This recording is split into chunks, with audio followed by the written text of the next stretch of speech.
Good afternoon. Good afternoon, guests. Welcome, welcome, one and all, as you are entering into our webinar this afternoon. I would like to welcome you. My name is Khomoto. I am representing Macmillan, and welcome to this wonderful World Read Aloud Day. We're going to have a jam-packed day today, so please grab a very cold glass of water because it is hot, and so will this webinar. We're going to be giving you lots and lots of resources today. So please stay tuned. We will be very, very grateful if you could stay throughout the webinar. It's going to be, quite engaging. And yeah, we're going to make sure that it is definitely worth your while. So firstly, thank you for being here. All 70 and counting of you. We have a bit of a goal. So I'm kind of also like casting my eye on the number of people that are joining. So if you please allow me like a minute or two as more people join in before we kick off this wonderful webinar. But while we're waiting for more guests to join in, once again, my name is Khomoto, and I am representing Macmillan on this wonderful World Read Aloud Day. Happy World Read Aloud Day, by the way. And I'm going to just take you through a few points before we get started. And the first one being, thank you once again for joining us. As part of our initiatives for World Read Aloud Day, we have quite a few projects going on, and this one being our big one for the day, the webinar that you've come to join with the theme Read Aloud, Inspire the World. And it's presented by my favorite doctor, Dr. Heather Phillips, which I will introduce a bit later on. And yeah, we really do hope that you enjoy today's presentation, as she will be sharing wonderful strategies and tools to improve the reading aloud skills of our learners. And also, just as a housekeeping matter, if you are familiar with your Teams, you will see like a little chat bubble. I'll call it a chat box throughout the presentation. And if you have any questions, you're welcome to drop those in. Myself and my colleague will try and see how many we can respond to throughout the presentation, or right at the end, if there are any specific questions directed to the doctor, we'll try as much as we can to take some of the questions that come up. However, if we don't get the time, we will definitely be getting back to you later on. But yes, we are sitting on 83. I am very happy to see so many people coming in and joining our wonderful webinar. Thank you once again. And I think we can kick off now, but I will just say again to those who've just joined, thank you so much for making the time to join our webinar on this wonderful World Read Aloud Day. Last time, my name is Khomoto and I'm representing Macmillan, and we hope you enjoy this afternoon's session. So now I'm going to introduce my colleague Ricky, who will be just introducing and just unpacking two really hot products for us that are in line with our afternoon's presentation. And I will now hand over to her. Ricky. Good afternoon, Khomoto. Good afternoon, everyone. It's so wonderful to see all of you here, inspired for the new year. And just to give you a little bit more of an inspiration for your year ahead and to make your lives a little bit easier, I want to just chat to you about two exciting new products that we have for grade R and for grade 1, 2, and 3 teachers that are coming up, that are in the pipeline, that you will be very, very excited about. And also my baby, Khomoto, you can move to the first slide, is a product called the Little Learner Launchpad School Readiness Guide. And this is a fantastic little guide if you are working with grade R learners, but even as early as, because the book is marked from 3 years and up. So even parents and teachers who work with little ones can really start with their school readiness activities at that age already to try and get them to master the perceptual skills that are required for going to big school, as we used to call it. So this, even with grade 1 teachers, you know, you've got learners who come in at very different levels, and this guide is going to be your new best friend. It'll also be fantastic because it is a parent guide as well, for you to guide homework activities for games that the parents can play with the children. It gives you a clear, practical checklist, easy to use activities, and a solid roadmap for identifying where each child is developmentally. It also takes the guesswork out of school readiness, and teachers often tell us they finally feel confident knowing exactly what to look for and how to support their learners once they've been working with this book. It saves a lot of time, it reduces uncertainty, and it also strengthens early learning from day one. This guide is really, it's actually more than a booklet. It's a toolkit for holistic development. It covers physical, cognitive, emotional, and social readiness. You can see on the screen in those little round dots over there, all of the things that are covered. Particularly, there are 20 perceptual skills, all open on a double-page spread each. It tells you exactly what the perceptual skill is all about and why it is important. But then, very importantly, it gives you lots and lots of activities that you can use using things, because it's play-based, using things that you can find at home. You do not need to buy anything to go along with it. There is a kit available if you want to purchase that with it, but you can do it with anything that you find in your home. You can open up your Tupperware cupboard and your utensil cupboard, and you have everything you need for some of the activities as well. It's very, very easy to use. The activities, like I said, are home friendly. It uses everyday items, and it also encourages parent and child bonding. So if you are a teacher working in the play groups with in creches and preschools, or you are a grade R teacher, or you are even a parent with a child at that level, this is a fantastic gift that you can also give to someone who works or has children at that age as well. The next one I want to chat with you about is also very, very close to my heart, because, teachers, I was a teacher for a very long time, and I know how teachers struggle and how overwhelmed they get. So what I've put together is a workshop. It is called Spot It, Jot It, using the foundation phase observation book effectively. It is scheduled for the 10th of June from 2 o'clock until 4 o'clock. In the afternoon. It is an online course. If you are interested in attending this workshop, we cover all of the aspects dealing with using the observation book effectively, what to look out for and things like that. We know that observation is essential.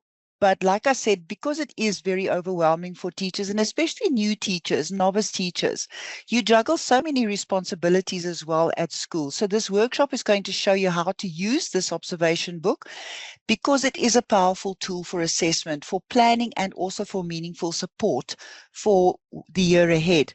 You'll also learn how to collect the right evidence, how to interpret it quickly, and how to turn those observations into targeted teaching strategies. And it makes the assessment feel purposeful.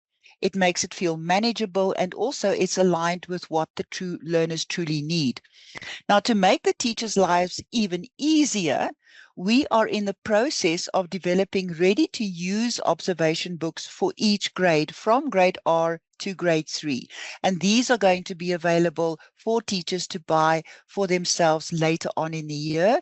The grade R one will be the first one that will be appearing on the shelves. So let me just say that by the beginning of 2026, 2027, we should have all 4 those observation books ready for teachers. When the learners walk into their class, you have your observation book ready, because we know you sit with a hard cover black book and you have to draw all of those lines yourself. You have to stick in all of those observation sheets, all the checklists, all the rubrics yourself.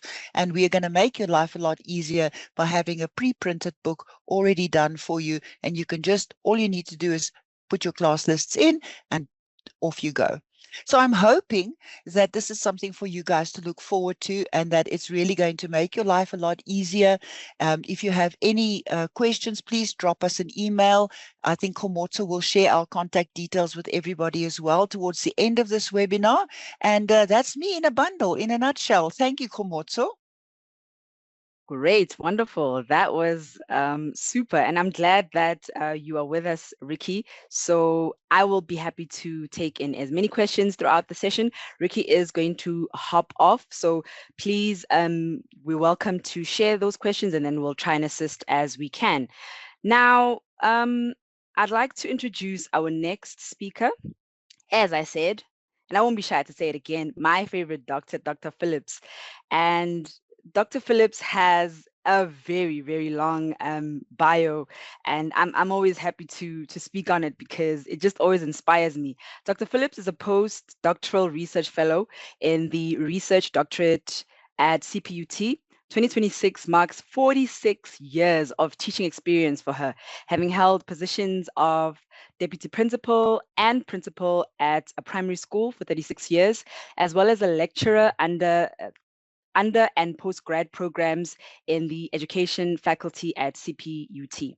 Dr. Phillips's research expertise falls within teacher education, focusing on quality professional development, pedagogy, critical thinking, and literacy.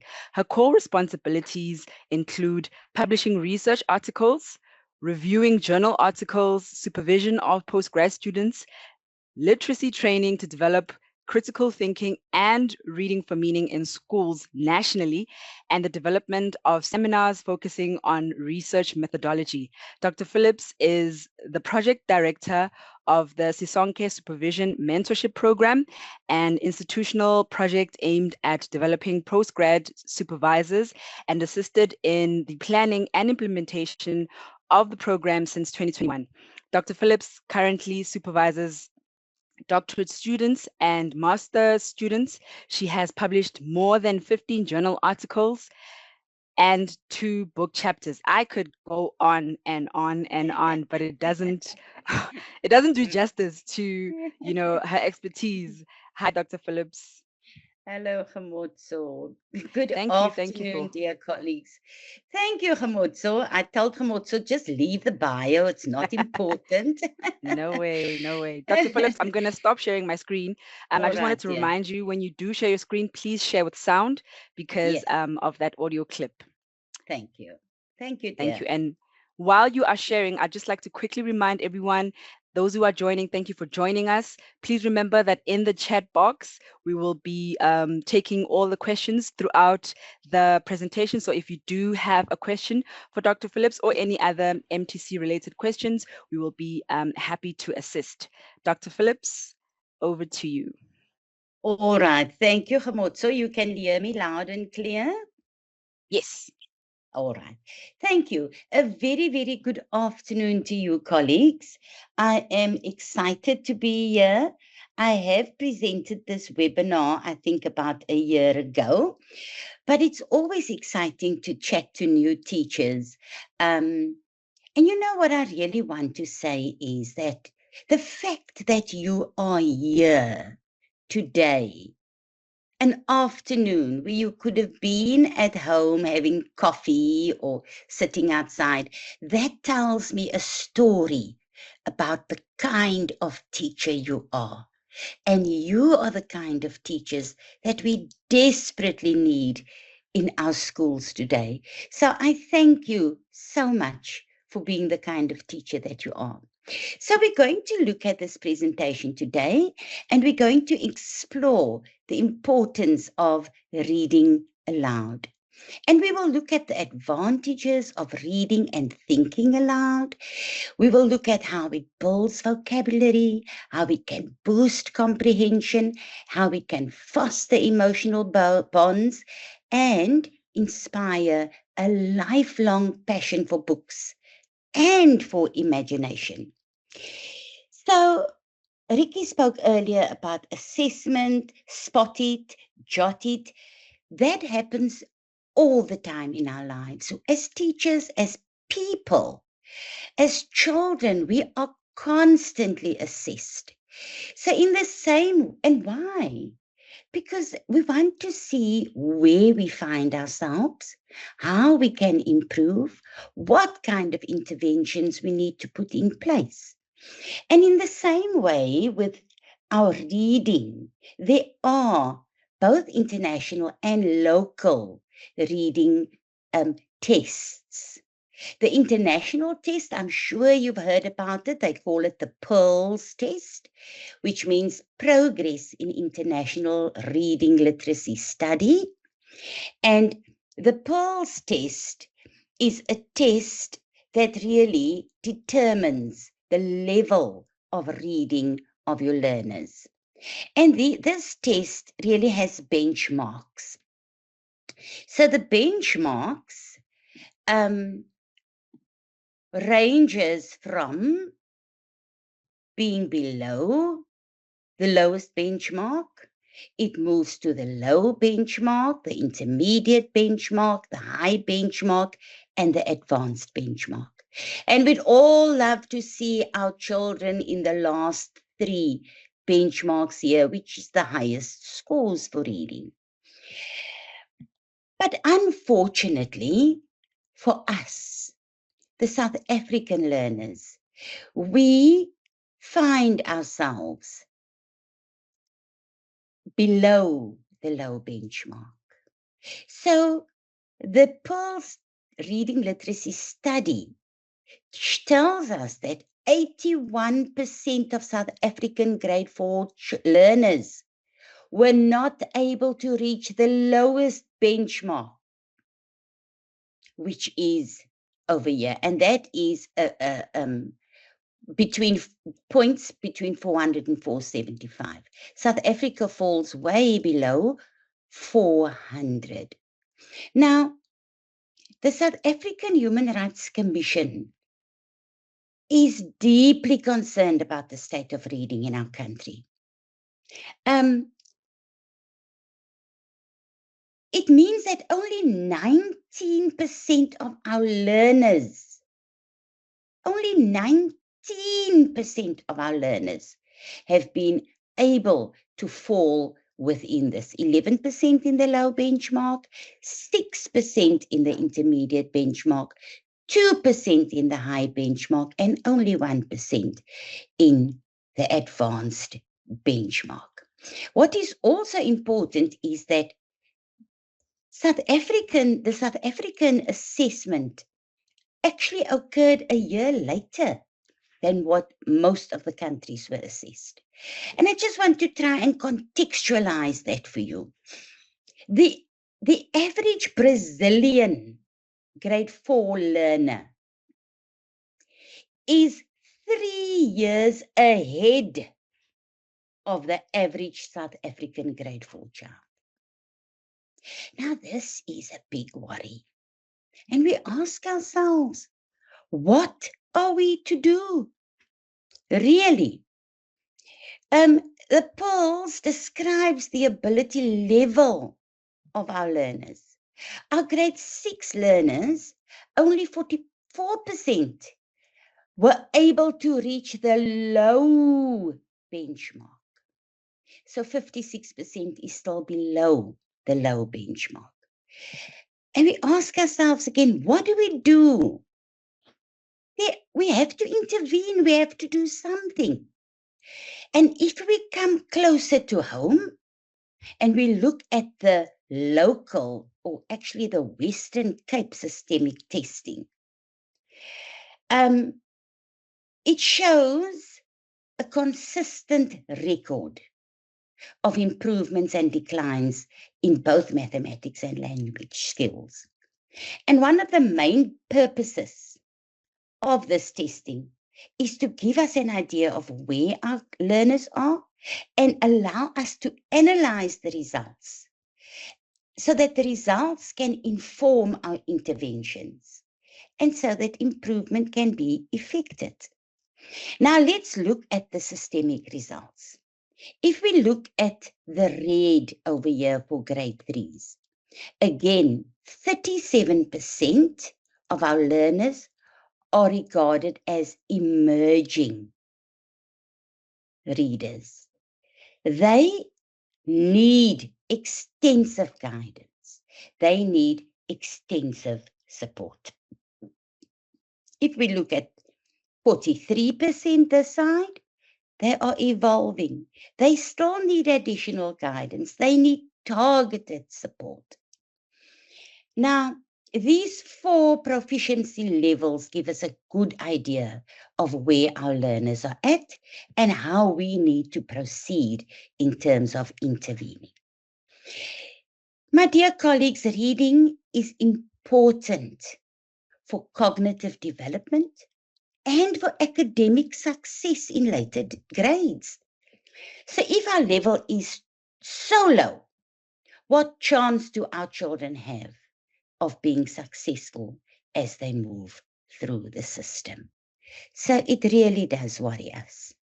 So we need to now focus on building up these foundational skills. We need to isolate the skills in the emerging group and the evolving group. We need to look at what are the skills that we need to improve the reading. And we see very clearly here that we need scaffolded instruction. We need our learners to be able to connect knowledge to real world context. They need to build on their knowledge and skills. They absolutely need to be able to think critically, to problem solve, to assess themselves in order to effect improvement. And they need to be a lot more creative. And of course, the big bugbear, they need to be able to inference. So the skills, the isolated skills here are the critical thinking skills. We have to teach our learners to predict, to infer, to make connections, to imagine, to summarize, to reason, to synthesize, to make explicit whatever the information is that's in the text, and to be able to compare. And these are our higher order thinking skills, which our learners are lacking. Now, if we go back to, and I know many of you know the Bloom's taxonomy. Bloom's taxonomy gives us the different levels of understanding. So we have to be able to ask the different levels of questions in order to get our learners to think and understand at those different levels. So in order to prepare them adequately, we're going to have to look at what kind of strategies can we use to develop these skills. And these skills are, our learners need, level 1, our learners need to be able to focus on and retrieve explicitly stated information, which they struggle with. They cannot look at the text and just take out the information that's needed. And then going to level 2, which is understanding, they need to be able to make straightforward inferences. And then we go to level 3, which we're looking at application and analysis. They need to be able to interpret and integrate their ideas and the information that they get from a text. And lastly, level 4 is the learner must be able to evaluate and critique the content and the textual elements. So the different strategies that we can use to help our learners work through these different levels of questioning and attain these different levels of understanding, there are quite a few. But today we're going to focus on one very successful strategy that's called the Read Aloud and the Think Aloud strategy. Because when we read aloud, we have to think about what we're reading. And that is basically what I would like to introduce to you today. So we're going to ask ourselves, why read aloud?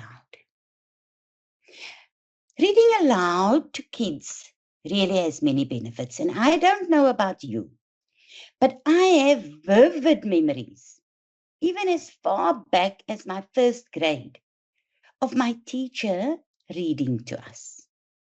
That was the time we could settle down on the mat. We could just sit and listen. We could just enjoy the story. And at the same time, we create these images of the story in our head and just be immersed in the author's words. I could go through most of my years and pick out a super memorable book that my teacher read to the class. Now, you must remember in those days, reading aloud was very, very important. Somehow it got missing as time has gone on. But every time one of those books, I think about it, one of those books will bring a smile to my face and just make me feel good.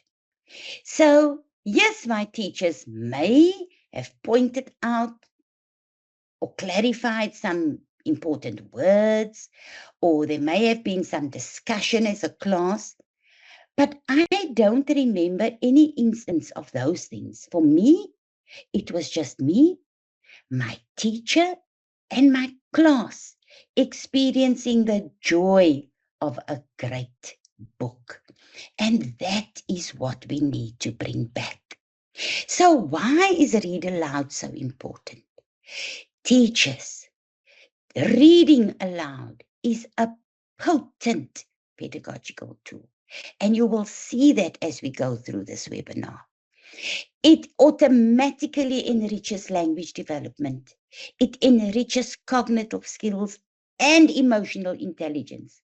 You know, when we read stories like The Three Little Bears and The Three Little Pigs, we learned emotional intelligence.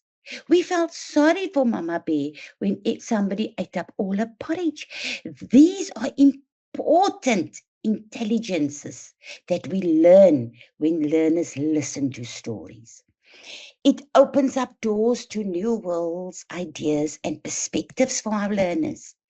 And it fosters lifelong love for reading and learning. Reading aloud is a foundational activity. It supports and enhances instructional goals. It bridges gaps in understandings, and it makes learning so much more accessible. Additionally, it assists our learners with studying because they are able to retain information better. It also makes our learners better writers because you can hear yourself saying the words out loud. And you know, teachers, when you say something, it's easy to pick up on, am I using the wrong word? Am I using the wrong tense?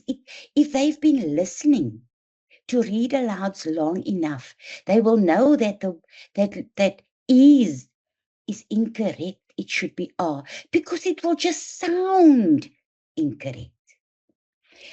They will be able to see whether there's the wrong tone or the setting of a mood or whether improper use of terminology is being used. It is all done out loud for them each day in the classroom. So when you read a passage out loud, it is so much easier for our learners to be able to assess themselves. So, why read aloud? Research has shown that there is a positive link between reading and brain activity. If you read to your child or your learners, chances are that they will be extracting the meaning from language and make meaning of that language. Parents and teachers who regularly read to their children can boost their potential and help them to develop logical thinking skills. And you know, teachers, you will be enhancing that bond that you have with your learners. Your learners will remember you reading that exciting story. They will make those connections all the time. You will teach them without even realizing it to love reading, and you will be improving their literacy skills at the same time. So, why is it important to read aloud? It builds foundational skills. It introduces vocabulary. It provides a model of fluent, expressive reading and helps our children to recognize that reading is pleasurable and it can be fun. So, what should we consider when reading aloud? Teachers, very important is dedicated time to read aloud. It's not just about squeezing it into a schedule. You need to make those moments count. Another thing is the quality of the engagement will transform reading into a rich educational experience for your learners.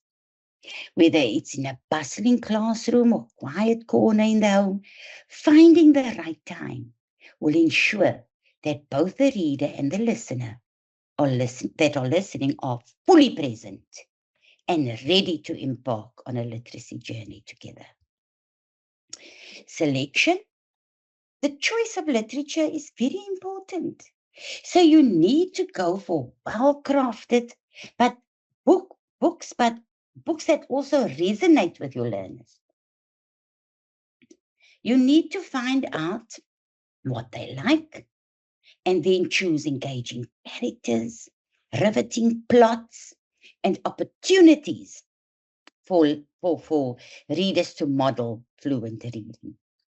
So the selection process is more an art because it blends intuition with insight into the audience's interests and needs.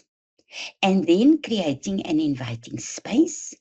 And I know some of your classrooms are very small, but even if you get them huddled up in their benches, even if they sit 3 or 4 together, just that closeness, or on a mat, let them cuddle up on the mat, make it welcoming, make it comfortable.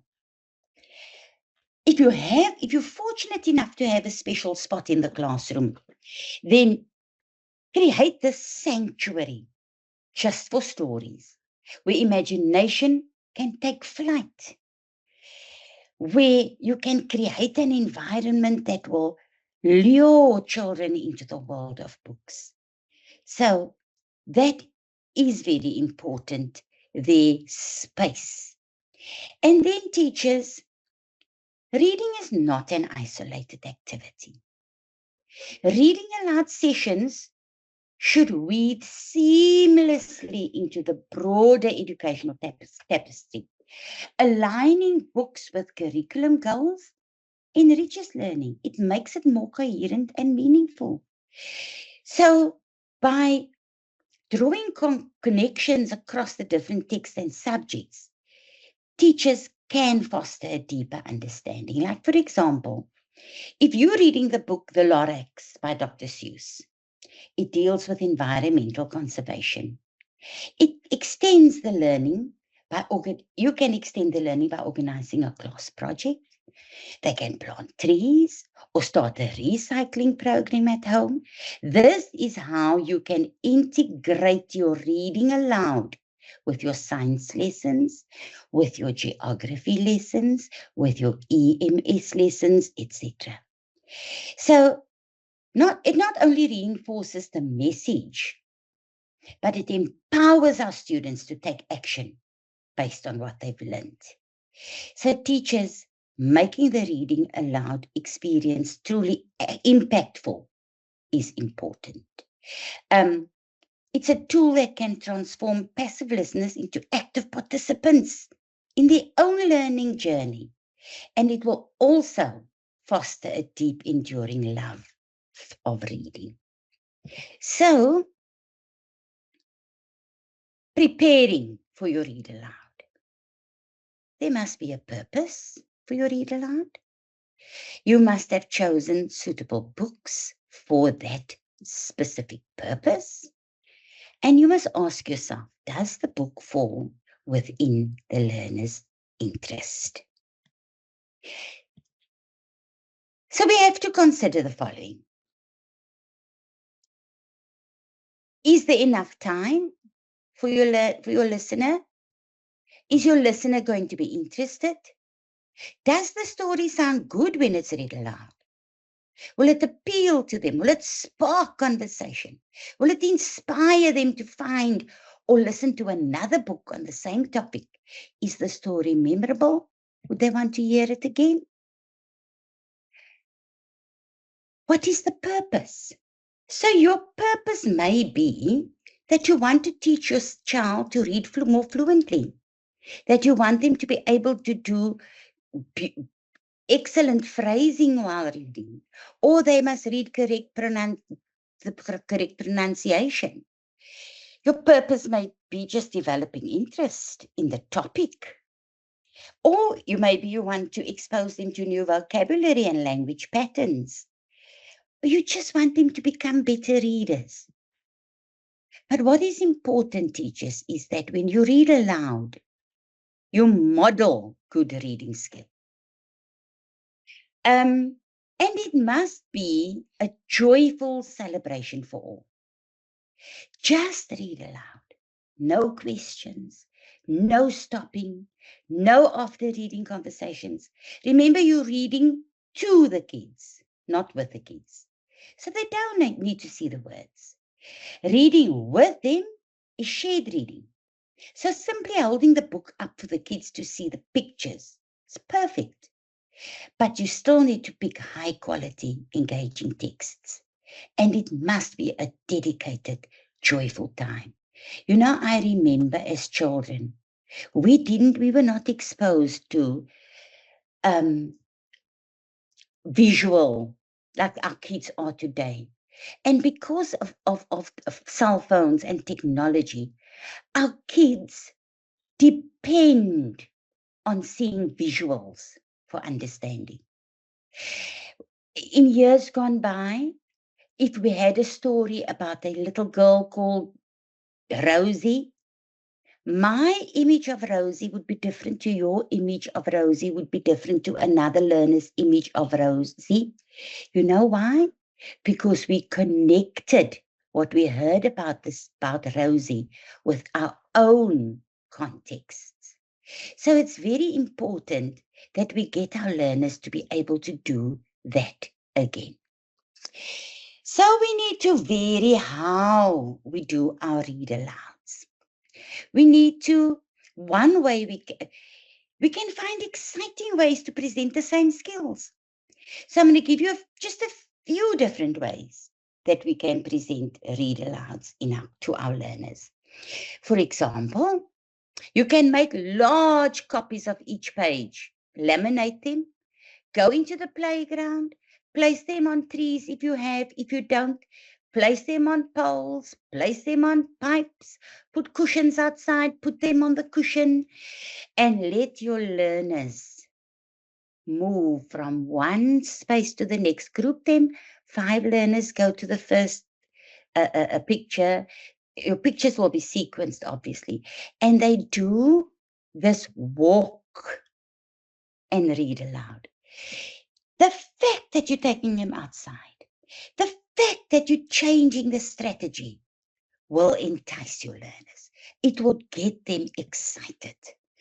And then on the other hand, your parents, use your grandparents, use family members, use your friends, and invite them to come and read aloud to your learners. That change just makes the biggest difference. And then later you can encourage your learners to have buddy systems, and they can read aloud to each other. And I promise you those really work. Now I want to go back to the purpose of the reading aloud. For example, you need to choose material to ensure that the purpose of the read aloud is fulfilled. So if your purpose is you want to integrate this with life skills or life orientation, and you want to focus on self-awareness, social awareness, decision-making, self-management, relationship skills, or you want to focus on one or two of those, then the internet does give you, if you're focusing on relationship skills, the internet gives you beautiful read alouds that you can use. And I want to play this for you just so that you can see. I think I must go back here to get my...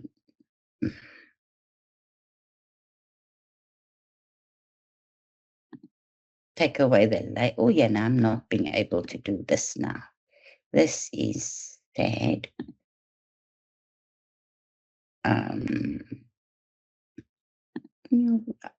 Oh, no. Okay, teachers. But you will probably get this information. And all it is that the book... Let me just try something else.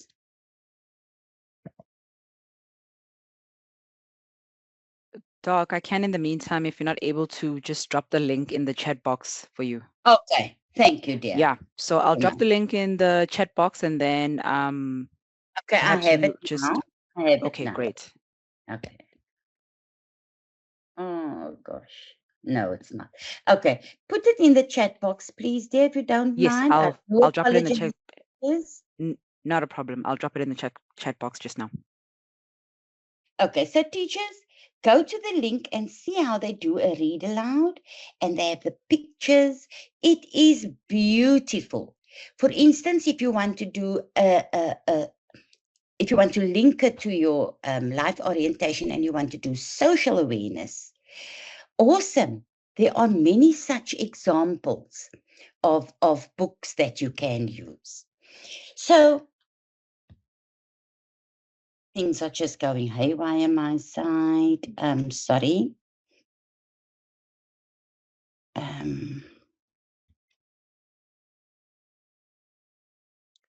Okay, teachers.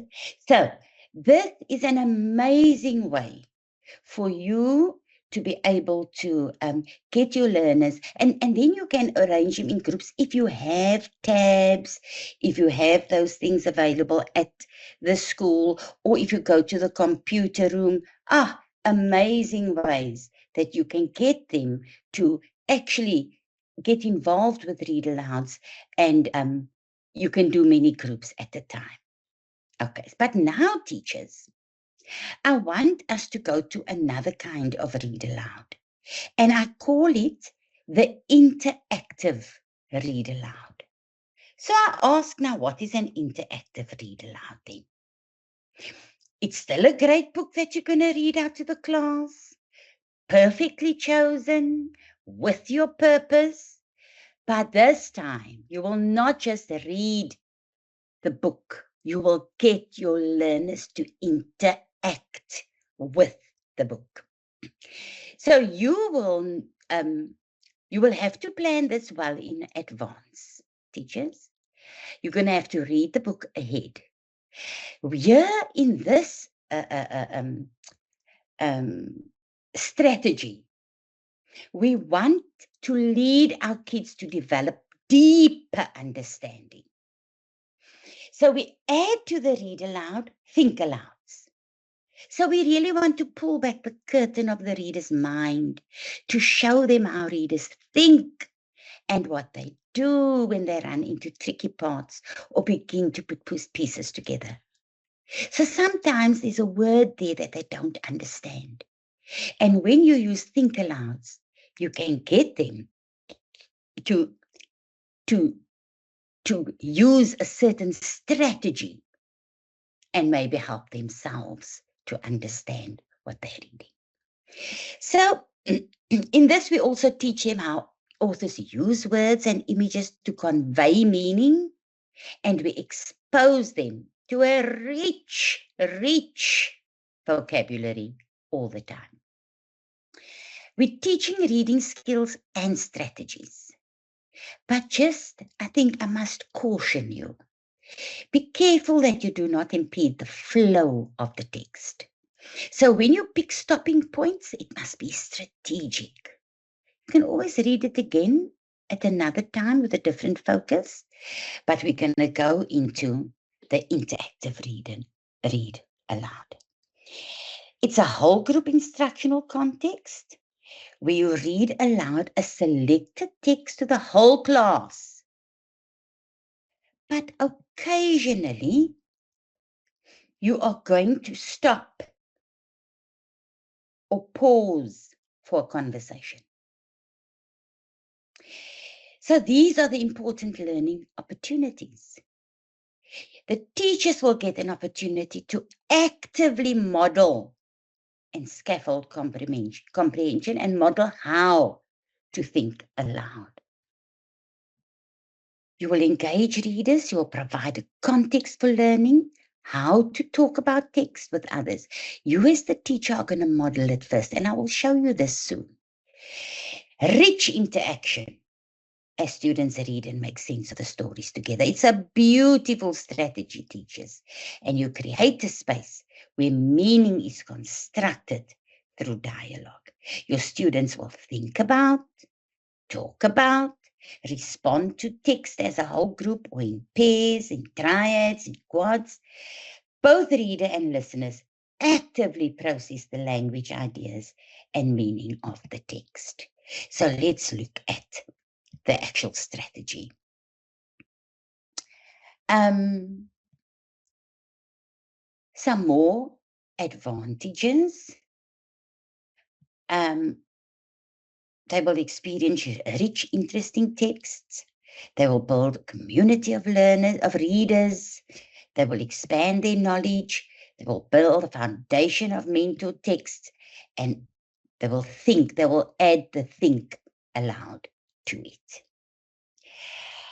Now, teachers, this languages across the curriculum is very important for me, because you can revise and consolidate the skills that you're teaching in reading in all the subjects. Remember, language learning is always part of subject learning. And subject learning is always language learning. The learning of subject-specific knowledge, as in physics or geography or mathematics, it cannot happen without linguistic mediation. So you've got to be teaching mathematical vocabulary, teaching geography vocabulary, etc. Now, integration is key when you are the language teacher, because in every subject, learners have to use language. So you need to grab the opportunities to develop these language skills through the texts that you are using in their science book, in their geography book, etc. So now let's look at the Think Aloud strategy. We said it's a whole group instructional context. You will pause for conversation. Your students will think about, talk about, and respond to what. So when I say it's a whole group instruction, I mean the teacher or the students will read the passage out loud. When we say that the children will think about or talk about, we say that the students will say aloud what they are thinking while they are reading, answering your question or answering your statement, okay? We know that effective teachers read and think aloud on a regular basis, and this is important to model to your learners. So what's the benefit? You, as the read aloud, the person reading aloud, you are modeling reading fluency. You are modeling good thinking habits. You are providing scaffolding and support while your learners read. You are learning how to critically think through texts and improve understanding.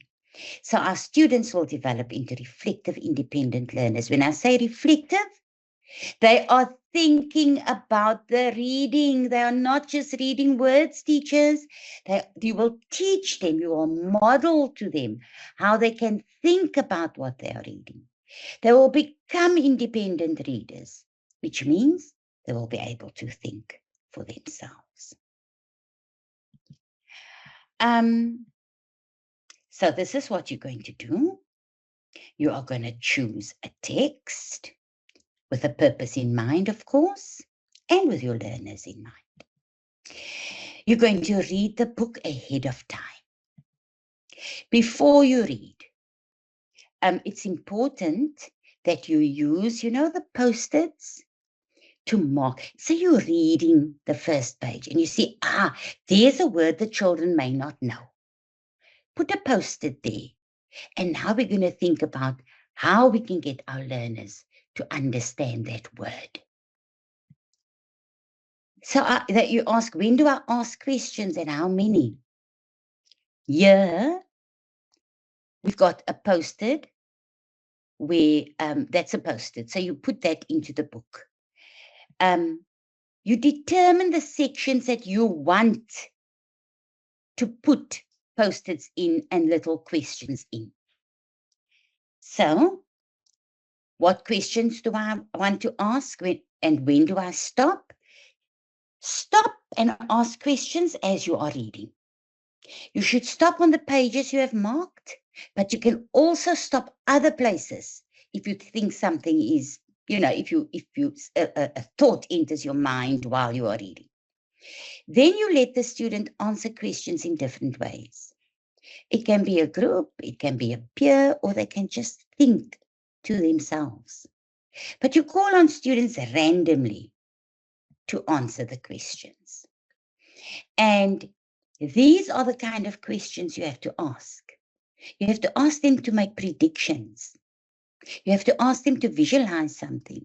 They can say, or when you model, you can say, I can picture. You can ask them to make, you can model comparisons. You can say, this is like. You can model all of these higher order thinking strategies. So, once you've considered all that, you've jotted your notes on your Post-its, you've placed them where you want them in the book, then you read through it again, actually stopping at each note to gauge your timing. Some books are totally fine to do over days or a couple of weeks. Other books you can do in one sitting. But you need to estimate how long it will take. Remove sticky notes that are not aligned with the focus, and you can always read the book again for your learners. This is a high leverage teaching tool, but the heart of them is everything that makes any read aloud so magical. You connect, you share experience, the sheer joy of sharing beautiful literature with kids. Keep the heart of it in front and keep it centered. And you're sure to provide your students a rich and memorable reading experience. But bear the following in mind.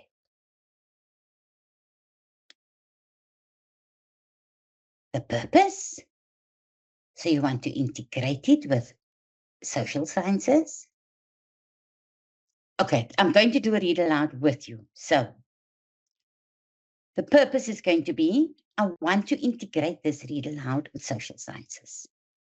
I want to develop vocabulary and I want to develop critical thinking skills. I want my learners to be able to make predictions, make inferences, make connections. And I intend to model good reading skills, observing all punctuation and allowing my learners to turn and talk. Okay? So I have decided that I am going, let's just go now. I have decided that I want to do a lesson out of social sciences, but I must remember what background knowledge is needed for my students to access this text. What do I want my students to understand after reading this text? Which concepts, whether it's themes or factual information, might I need to name in order to discuss the text? Where can I pause for students to engage?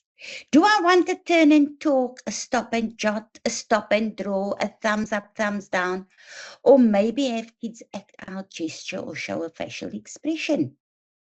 I need to understand how I'm going to do the think aloud. And the thumbs up, thumbs down, teachers, you just trace the children's hand on the page. And you make many of those and you give it to them. And the red could be a thumbs up, a thumbs down, and green could be a thumbs up. And you ask them a question, they can show you their cards, the thumbs up or thumbs down, and immediately you can see your children's thinking process. So we're going to start with the actual read and think aloud. So I show, this is the cover of the book. It doesn't have read and think aloud on, but the cover of the book, it's a social science lesson, and you will see what the lesson is. But by just showing this picture to the learner, I am going to ask a prediction question. So right now, I'm asking a prediction question. What's my question? I'm going to say. Now remember, my question is, I wonder what the story is about. But now, teachers, I have to model how to think when I want to predict. So I will say, let me think aloud. I see stars, I see a mountain. So I think it could have something to do with the earth. And now I ask now you have modeled how you predict something. You have shown your learners that you're looking at the pictures, you're connecting, you see an earth, you see a mountain, you see stars. So you are saying when you see those things, you predict that there's something to do with the earth. Now you ask your learners, what do you predict the story is about? And teachers, I would like you to put a prediction in the chat for me, if you can. I can't see it, but I want other teachers to see how different those predictions are going to be. So I want you to predict what the story is about, and that's the reason why I didn't tell you what the lesson is about. So your learners are going to predict, and they're going to come up. Remember, they are going to connect whatever they see here to their own background knowledge. And they are going to predict based on what their background knowledge is. So this is an awesome way to get your learners to predict, teachers. This is very, very important. So now I open the first page and I read aloud. I may read aloud. One of your good readers may read aloud. So now we're reading aloud. The planets and the rest of the solar system. Let's read. The Earth's atmosphere is a layer around the Earth that is about 120 kilometers thick. If you travel more than 120 kilometers from the Earth's surface, you are in outer space. This is where we find the Earth's neighbors, the other planets and stars. In outer space, there is no daytime, only nighttime. Our nearest neighbors are all within our solar system. Now, when I read this, I knew that I had to stop to ask a question. So I decided that I want my learners to infer. So I'm going to ask an inference question. Now, what is an inference question? An inference question is where we ask our learners to take everything that they know and add it to what they've just read, and based on that, draw a conclusion. Draw a conclusion. So let's see what's the inference question. I'm going to speak aloud. I am now going to model the inference question. And I'm going to think aloud. Remember, we're thinking aloud. We've already read aloud. And I'm going to think aloud and I'm going to say, I am a bit confused now. I am thinking about the word neighbors. I know the people who live next door to me are my neighbors. So who could possibly be the Earth's neighbors? Now I'm going to expect my learners to infer. Who are the Earth's neighbors? And that is the question that you put out there. So you are going to make an inference for me, my dear colleagues, and you can put it in the chat. Who do you think could possibly be the Earth's neighbors? And if some people said Venus, Mercury, Mars are our closest neighbors,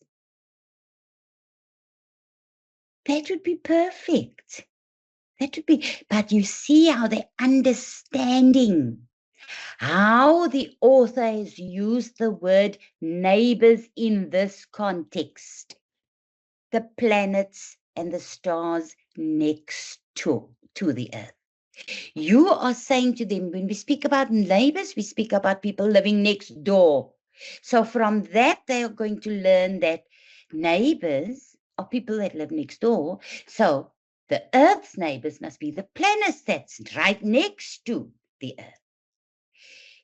That is how you teach your learners. You model the skill of inference to your learners. Does the Earth have neighbors? That is where they're going to answer the questions. And different learners are going to give you different answers. Teachers, they are thinking aloud. Remember the conclusions they draw. Because when you infer, you are drawing a conclusion. You are making an informed guess. So you don't tell the learner, no, you're wrong.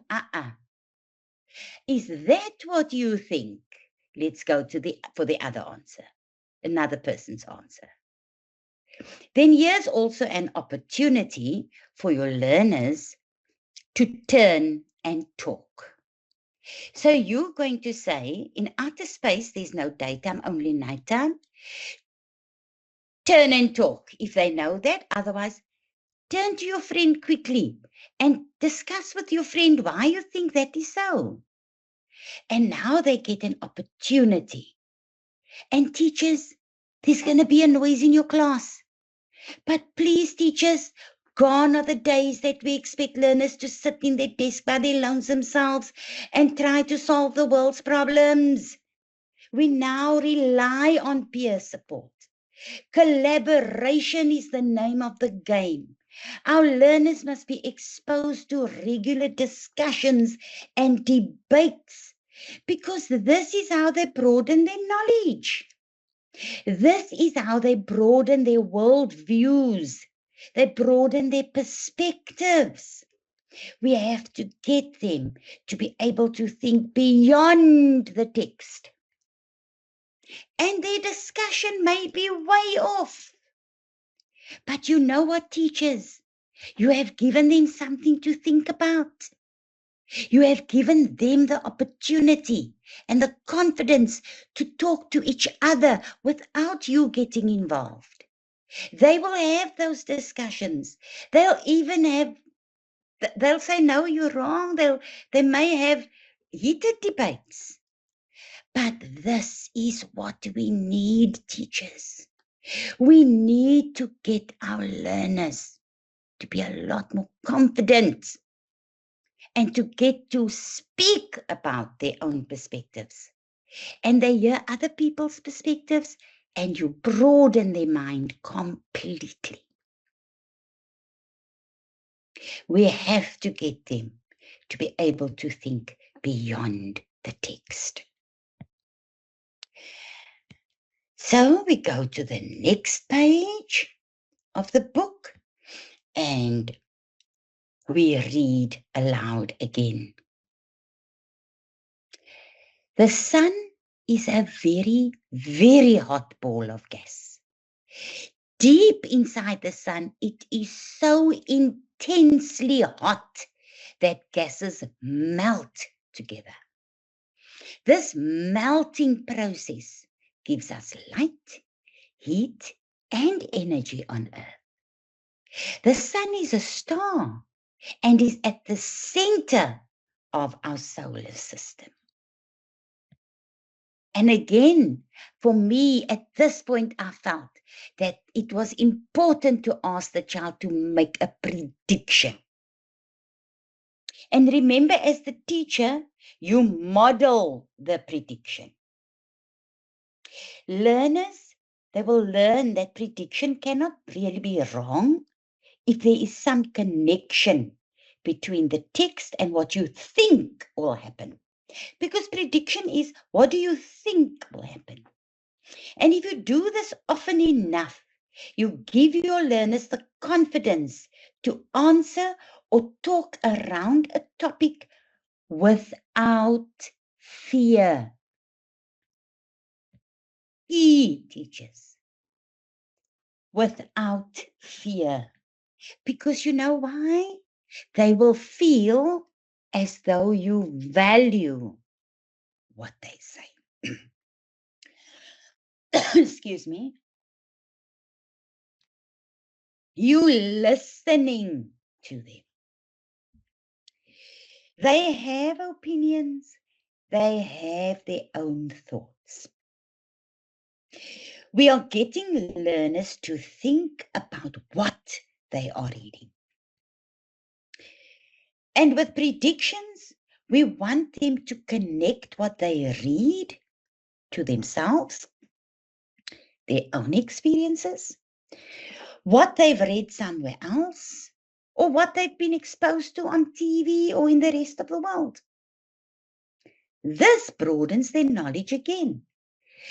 So you are again, as the teacher, going to model prediction. And you're going to say, I would have said, I predict that if the sun was close to the earth, we would get very, very hot. Can you predict what could happen to the people on earth if the sun's heat is very strong? Now you allow your children to make predictions. And I promise you somebody is going to say, people are going to melt. But it's fine. It's fine. They've understood the passage that they've read. So I'm sure you're going to have lots of predictions here.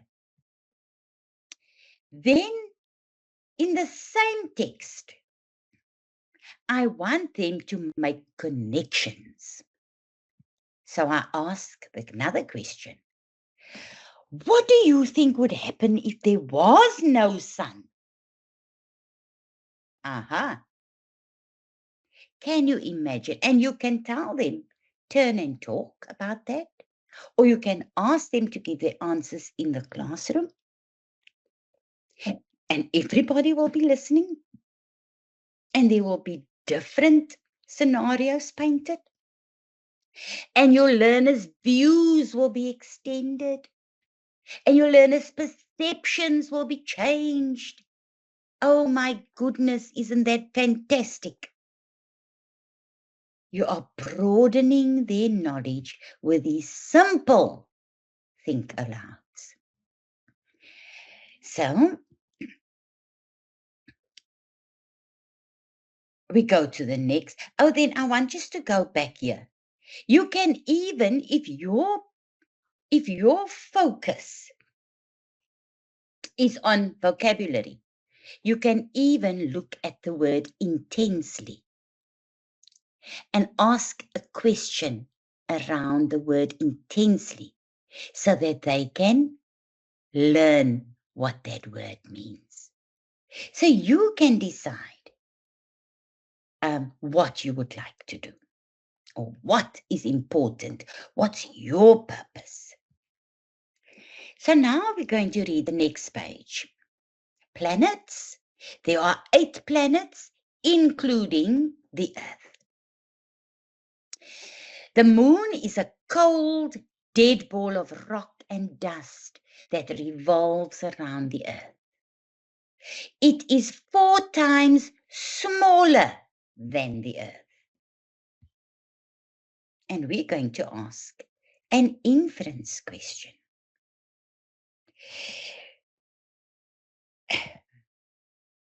And we're going to think aloud. You're going to say, I wonder what is meant by the moon revolves around the Earth. Let me read it again. Do you know what the word revolves mean? Now, we are looking at vocabulary. We want our learners to infer what the meaning of the word revolve is. So they're looking at the text and they find clues in the text. They then use their own background knowledge to make the inference. Teachers, we are teaching learners to try to understand new words by looking at the context it appears in. So when I read that, I wonder what is meant by the moon revolves around the Earth. I will emphasize the word around because the word around tells me what the word revolves means. So as the teacher, you hold the key, teachers. Emphasizing, read it with greater thought. Place the emphasis where it needs to be. Get them to look at the words that go before or after the word. Read the entire sentence to infer its meaning. This, teachers, if you get your learners to be able to do this, then this is leading them to independent reading. Eventually, when they read on their own, they're going to look at those words. They are going to think aloud while they are reading. So, I also want the learners to summarize. This is another higher order thinking skill. So we expect our learners to summarize using their background knowledge. So we say there are 8 planets. You're thinking aloud, teachers. You think, and you can say in your classroom, let me think aloud. There are 8 planets. Let me think. I only remember 2. I know the Earth and I remember the Moon. Can you tell me the names of all the other planets? And amongst themselves, they're going to come up with all the planets. So that you only remember 2, but you're going to learn all the others now. And in this way, they make a summary of all the planets. They collect the information about all the planets' names. Higher order thinking skill. Another page. Read aloud, eh? When we pass the dwarf planets, we leave the solar system. Now we are into deep outer space. And here we find the following. The stars are intensely hot balls of gas, like the sun, but very, very, very far from us. There are billions upon billions of stars. We could never count them all. Stars come in many different sizes, and the sun is a medium-sized star. Again, you can include the word intensely as new vocabulary, but in this case, we are now looking at an evaluative question. We want to get the learners to think about what they have just read. When I say an evaluative question, teachers, I mean we want our learners to make a judgment or to, So now again, you're going to say, think aloud. I'm going to think aloud, learners. This reminds me of when I was little. We would lay on the grass at night and look at the twinkling stars in the sky. They are high up in the sky and look very small. Now ask, and you see how I link this to my own background so that you get the learners to learn that they can do that. They must link it to their background. Now you say, I wonder if the sun is really a star. The sun looks much bigger than the stars in the sky. What do you think? They now have to evaluate using the text. They told us in the text that the sun is, the stars are very, very far away. The sun, they tell you, is a medium-sized star. So learners use that information and they use their own experience. They use their own discussions they've had prior to that at home or wherever. And they will come up with a possibility, an answer. And I promise you, it will be an amazing answer. And some of them may even be correct to say that because the sun is closer to the earth, it looks much bigger. And the little stars that we see is so small because they are so far away. Good. Now we go to the next slide. We call our solar system and outer space the universe. The universe is everything that exists, and we know very little about it. Teachers, again, think aloud. And I want to do a connecting question. Now, again, I want to focus in this, on this page, on vocabulary. We need to see how we can model thinking about new words. We get learners to make connections with the world, which they would otherwise not have thought about. Our learners cannot make those connections, teachers. They just look at what they see, and that's it. Tunnel vision. But if we model to them how we can help them to understand words and information better by grappling with what they already know, then you have done an amazing thing. So we need to get the learners to make connections with the world, which as I said, they don't really do. Now, the imagine question is a fantastic way to get learners to think beyond the text, to be creative in their thinking, which according to Bloom's taxonomy is a higher order thinking skill, being creative. So now I am going to model my think aloud and model how I think about a new word. The new word here is universe. And I say, I heard the word universe before. Let me think about this. Yes, I remember I watched the Miss Universe beauty competition. I wonder what it means if you are Miss Universe. So you see how you're making the connection. And then you ask an imagined question. But here, the child is going to say Miss Universe, and I'm sure they all watch things like this. They're going to say, it's the most beautiful woman in the universe. Of every country that there is, in the whole world. And now they're connecting that.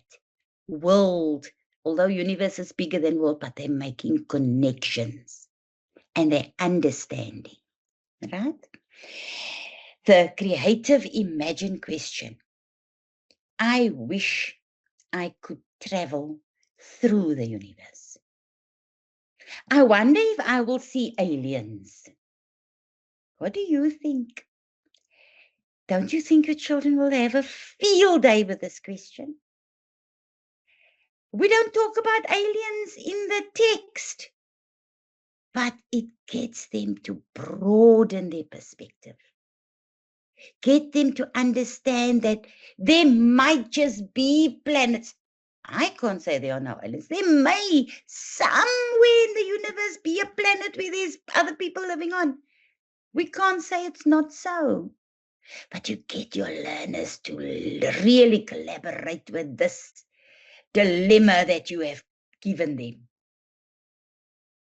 I'm sure somebody will say, yes, teacher, I saw an alien already. I am sure. So teachers, here are some of the Think Aloud's sentence starters that you can use to get learners to think about what they have read. They could answer, yes, teacher, I agree with you because blah, blah, blah. Or they could say, you could say, I agree with what is in the text because, what do you think? I wonder if you can say, my perspective is different because, or I am confused about, which I used. A nice one is when you read something and you say, think aloud, I wonder what they mean. Maybe I must reread that portion because then it will make it clearer. And then you're teaching your child, there's no harm in going back and rereading it to see. But if you model this enough, your child will do that. This reminds me of, as I said, this reminds me of when we used to lay and watch the stars. Or this relates to because. Get your learners to answer and say, I predict that. Or in the next part, I think this will happen. I can picture that. Get your children to say, a question I have is, if they do think aloud, if you do it, you can use this, but you can eventually let them do it.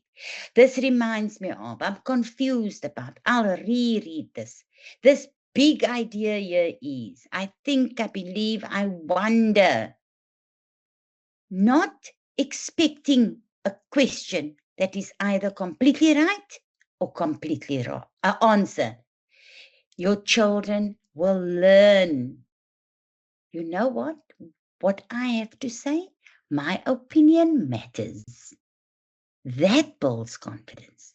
That gets your learners talking about what they're reading and trying to understand. So the ultimate goal of reading is to understand and learn from the text. Skilled readers will use a variety of strategies to comprehend what they read, including trying to make connections with new information, prior knowledge, asking questions, visualizing, etc. In a Think Aloud, a skilled reader provides quick explanations of what is going through his or her mind at periodic stopping points. With this transparent effort, your students are more likely to internalize the reading comprehension strategies that will help them in their independent reading. So teachers eventually, they will look at a new word and link it, connect it to their background knowledge and try and come up with what they think the word means. They will look at other information, try and connect it to what the background knowledge is and of what they've read in another book, what they see around them, what they hear on the news, etc., which will help them with understanding the information a little bit better. So with that, teachers, I say thank you so much. I do hope that you will be able to use the Read Aloud and Think Aloud strategy to improve your learner language and reading proficiency. I can promise you, because I've done these workshops many times, I've done it at schools, I've actually done it in classrooms with learners, I can promise that it will make a difference. It will not make a difference after the first time. It may not make a difference after the second time. But as your learners start gaining confidence and they see that you see how you think aloud, you are going to make a difference in how they read, understand, and how they are able to help themselves eventually when they read on their own. So, my dear colleagues, thank you very much for listening. If there are any comments or questions, I think we only have 3 minutes left, I will try to answer them as best as I can. All the best. Thank you. Yay! I wish I had that button with the applause so we can all just give you a loud round of applause. Thank you so much, Doctor. That was amazing. And I've been getting a lot of the comments. I'm not going to go through everything. We are unfortunately out of time, but there are 2 burning questions that I saw that I'd like to go back to. The first one is, for what grade is the lesson? And the second one is,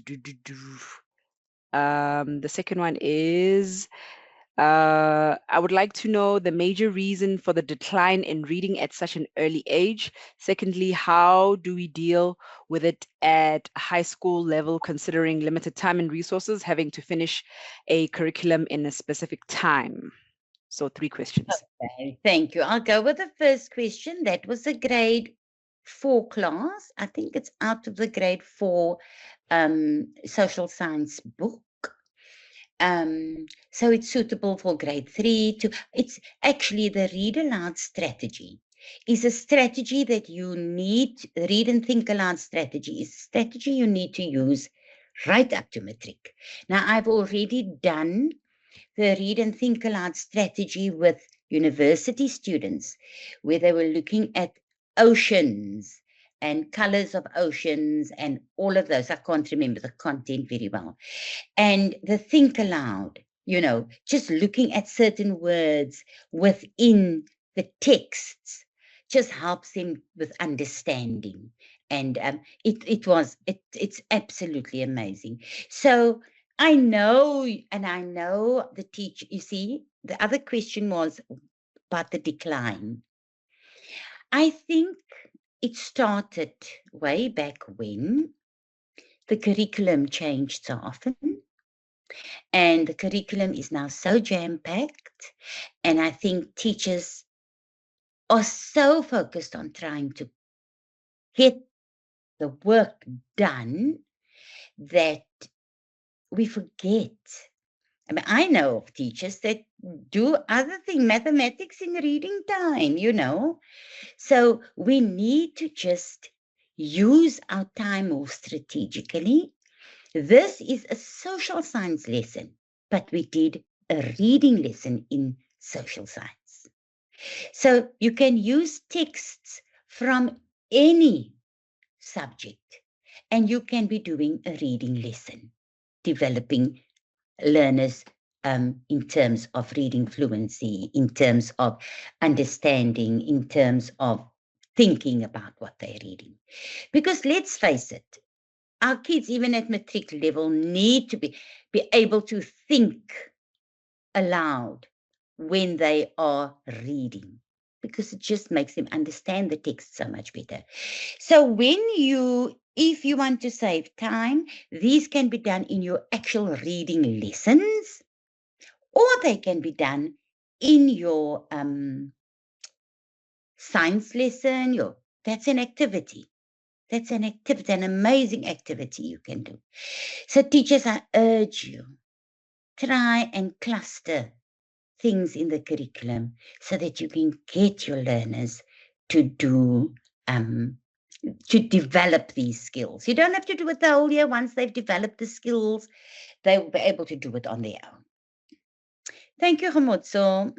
Great, wonderful. Thank you for that response. I want to thank each and every one who is still here. We do really apologize for taking up so much more extra time, but we hope that this webinar was absolutely worthwhile for you. And like I said in the beginning, we will be sharing this webinar recording. Please look out for the email, and do please follow us on our socials for more information and more news, more workshops around other topics, other phases. I know there were some questions around that. Thank you for the comments. I will share them with Dr. And we hope that you have a wonderful day further as you continue to spread the love of reading. And I think we can still say Happy World Read Aloud Day, right? The sun is still out. So yes, please do continue to have a beautiful day further. Thank you once again from myself, Homoto, representing Macmillan. And thank you again, Dr. Phillips, for such a beautiful presentation. It was absolutely informative. And I know that on behalf of everyone, they enjoyed it. It's a Thank pleasure. you so much. Also, thank you to you and the Macmillan team and teachers. Thank you. Thank you for being here, because that tells me that you want to make a difference. I wish you well for 2026. Take care. Thank you. Bye, everyone. Bye.